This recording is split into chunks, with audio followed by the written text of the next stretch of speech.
Bueno, y desde Aula Abierta tenemos que discutir en esta aula de clases sobre un tema que sin duda alguna es uno de los más importantes de la agenda política, ciudadana, institucional, nacional, que es el del diálogo. Tenemos inclusive en el marco de la presencia de distintos actores de la comunidad internacional y en general la comunidad internacional muy pendiente de lo que ocurre en Venezuela. Sin embargo, por ejemplo, el TSJ ha producido esta semana una decisión en sala constitucional donde inclusive ha vuelto a ratificar su opción de neutralizar inclusive a la propia Asamblea Nacional en el ejercicio de sus competencias, como es el caso, por ejemplo, del tema relativo a la posibilidad de hacer un juicio político, un pronunciamiento político en relación, por ejemplo, al Ejecutivo Nacional, al presidente Nicolás Maduro.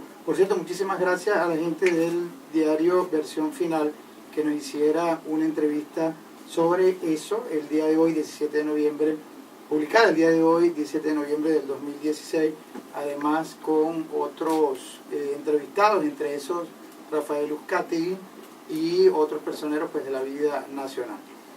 Bueno, muchachos, sobre el tema del diálogo nacional, yo quisiera que en esta aula de clases, en esta aula abierta, los estudiantes también hablen fundamentalmente, de manera que, bueno, me interesa mucho qué tienen ustedes que decir a la ciudadanía sobre ese diálogo. ¿Existe diálogo? ¿Hay posibilidad de diálogo? ¿Es una farsa el diálogo?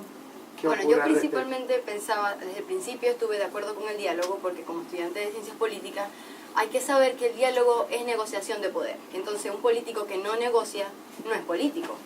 Pero hay que tener una balanza de qué es lo que se está negociando, y tenía que también tener en claro cuál era la naturaleza del régimen. Si ya la MUD había tenido un discurso frontal y diciendo, catalogando ya el régimen de dictadura, tienen que saber con qué se estaba como afrontando cuando se sentaba a la mesa de diálogo. Y también tenía que dejarle claro a la ciudadanía que diálogo no era ceder. Y lo dijeron muy poco, pero cedieron todo eso, lo que tenía en materia de calle. Entonces, diálogo no significaba la exclusión de la presión de calle, porque si había presión de calle, eso quiere decir que había un tipo de presión a la hora de negociar el poder. Entonces, lo único que se logró fue darle oxígeno al gobierno, inclusive a la mirada de la comunidad internacional, porque inclusive la ONU salió felicitando al gobierno venezolano por el diálogo fructífero. Entonces, ya la MUD ahora perdió la credibilidad que tenía, porque se dio todo lo que tenían ahora y lo que tenían antes. Entonces tenían que tener en cuenta que ya el costo político que recurría el sentarse a la mesa de diálogo con el gobierno. Sí, bueno, realmente, como lo dijiste, sentarse a dialogar no significa dialogar. Creo que desde el punto de vista político es una negociación. Se supone que cuando dos partes negocian es porque una tiene un interés sobre la otra, y bueno, realmente esto era lo que tenía en la oposición al momento de exigir al gobierno nacional el cumplimiento de la Constitución, que se pudiera dar el juego del sistema democrático, y el gobierno lo que iba a obtener era que la oposición dejara de realizar esas presiones en las calles que podrían causar en algún momento desestabilización desde el punto de vista del gobierno.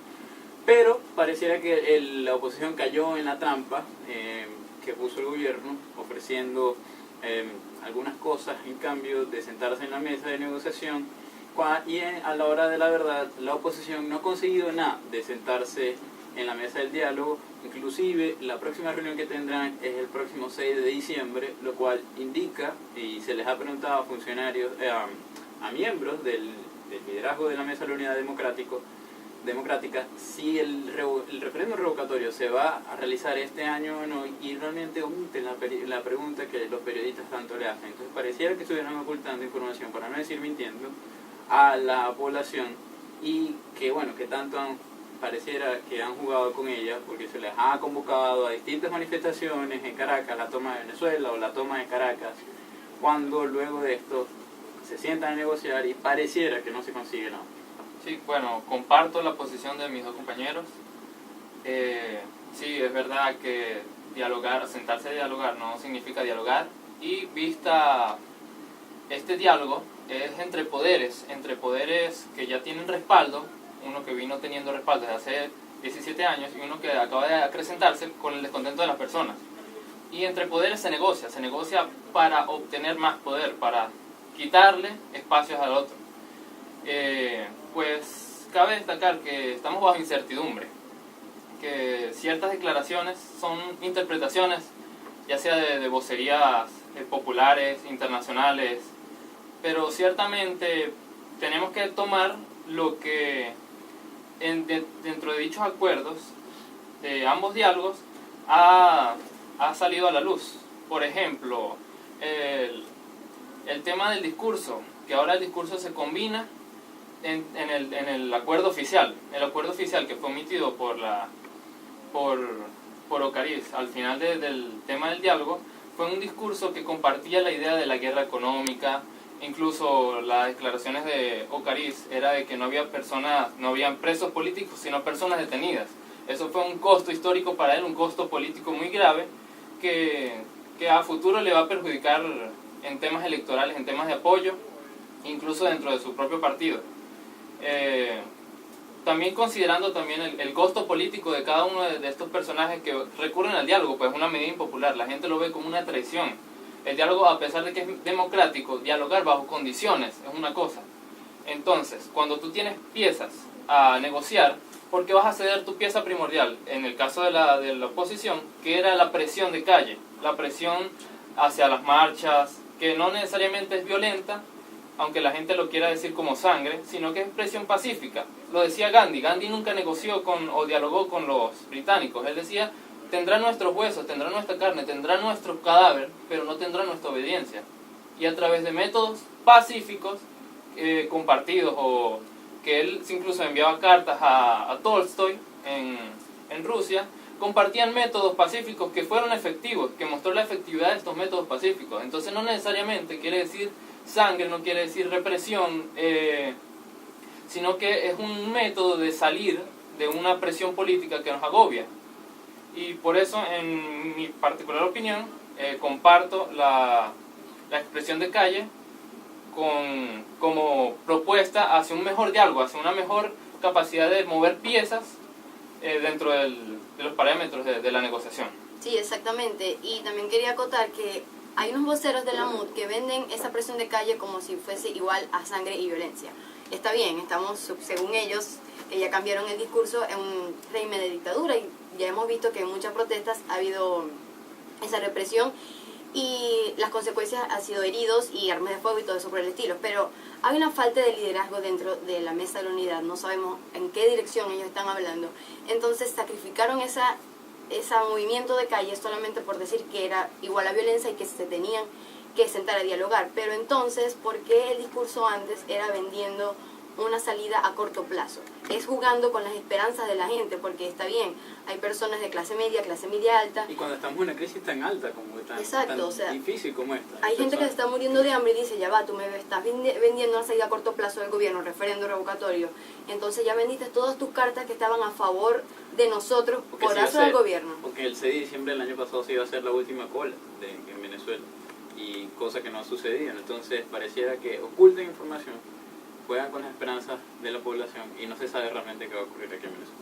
Yo pienso que se negociaron cosas adentro que no nos están diciendo, negociaron poder adentro, inclusive llegado a pasar por mi mente que la MUD ya está como cogobernando de una manera el país y no nos están diciendo nada, y simplemente es para mantener la actitud de pasividad dentro de la población venezolana. Pues sí, el tema de la incertidumbre es grave, porque en tiempos de crisis, en tiempos donde la gente quiere saber qué hacer, vamos a salir, vamos a promover una salida, una solución, la incertidumbre nos agobia y nos hace cometer actos que no son racionales. Y el tema de que el diálogo salga un día y al otro día la información de la MUD se contraiga con la información del oficialismo, confunde a las personas, tiende a abrumarlos, y empiezan el odio, el descontento, el rechazo hacia estas propuestas o negociaciones que no dan resultado, porque la gente dice, tú fuiste a hablar por mí, tú me representaste ya, pero ¿qué hiciste? ¿Qué solucionaste? Es más, incluso dijiste que apruebas un boicot, un sabotaje a la economía, cuando es en verdad nuestro sistema económico en general que no fue no fue provechoso para Venezuela. Y también compartir ciertas cualidades con el gobierno, esa connivencia de que ahora se están conviviendo, ahora que están dialogando, hay como que un agrado visual hacia las personas, esa imagen o esa perspectiva que tiene el pueblo venezolano de estas negociaciones es que ya nos abandonaron, nos dejaron. Ya dicen los comediantes, me siento como la novia abandonada que está esperando. Exacto, sí, el pueblo anda así, el pueblo anda en descontento, anda en incertidumbre, en no saber qué hacer, cómo seguir adelante. Inclusive el discurso de la MUD sataniza cualquier persona que haga una crítica hacia ella por el tema del diálogo. Dicen, no, está diciendo es muy radical. Inclusive a dirigentes opositores dentro de la MUD, como es María Corina Machado, que ahora siempre se ha titulado como radical, que es la primera que empezó a hablar de dictadura, la de desobediencia civil, todo por el estilo. Inclusive ahorita sigue satanizando las acciones de la MUD.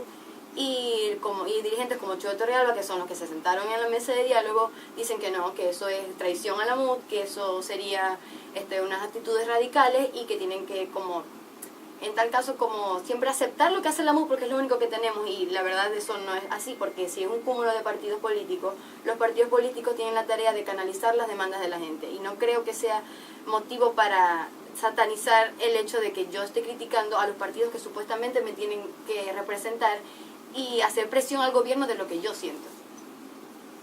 Bueno, muchachos, la verdad es que a mí me parece sumamente importante lo que ustedes comentan desde la vocería de los estudiantes universitarios. Yo creo que han recogido de alguna manera el sentir, no solo de la juventud venezolana, sino de la ciudadanía en general. Hacemos un llamado desde Aula Abierta a las autoridades del poder público, a las autoridades de los partidos políticos, a la sociedad civil, a que efectivamente tomemos decisiones en favor realmente de un país que clama, que exige vivir en democracia. Les recordamos seguirnos en nuestras redes sociales, en Twitter e Instagram, que sería @aulaabiertabe, visitar nuestra página web www.aulaabiertavenezuela.org y nos veremos en el próximo programa.